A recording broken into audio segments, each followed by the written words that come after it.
Well, March 2026 has been one of the most volatile and challenging months that I've seen in my career, and certainly for markets for some time.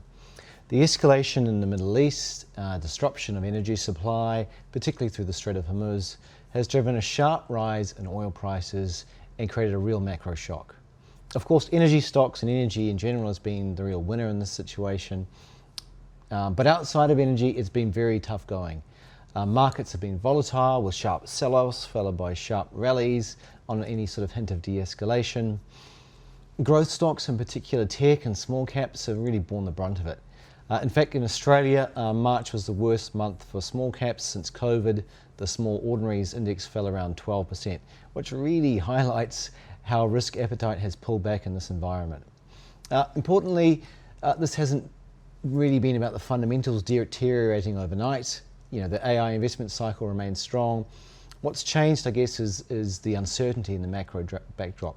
Higher oil prices, they feed into everything. They feed into inflation expectations, and that in turn pushes up interest rates and makes them higher, compresses valuations, and it's impactful growth assets. And of course, there's been the risk of there will be no supply of oil as well.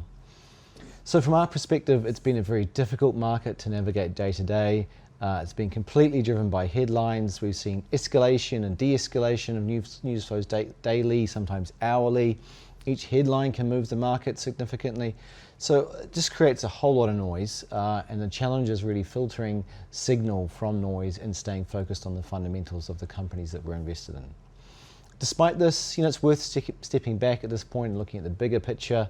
For our global funds and our KiwiSaver funds, they performed really strongly actually over the last 12 months overall, and they're tracking towards being the top end of their competitor set or peer group.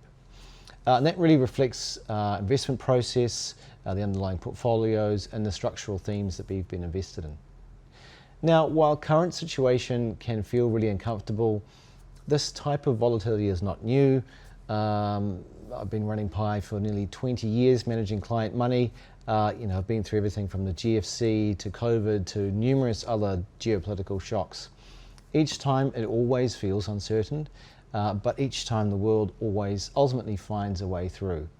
One of the key lessons about markets is that they don't actually bottom when everything's clear and there's nothing to worry about. They tend to bottom when news simply stops getting worse. So by the time the all clear is obvious, markets are already well on their way to recovery. There's an old saying about the market. It says, the stock market, is there any market that when things go on sale, all the customers run out the door? I'll leave you on that note, and thanks very much, and we look forward to talking with you again in a month's time. And please, if you do have any questions, email them in or give the team a call. Thank you.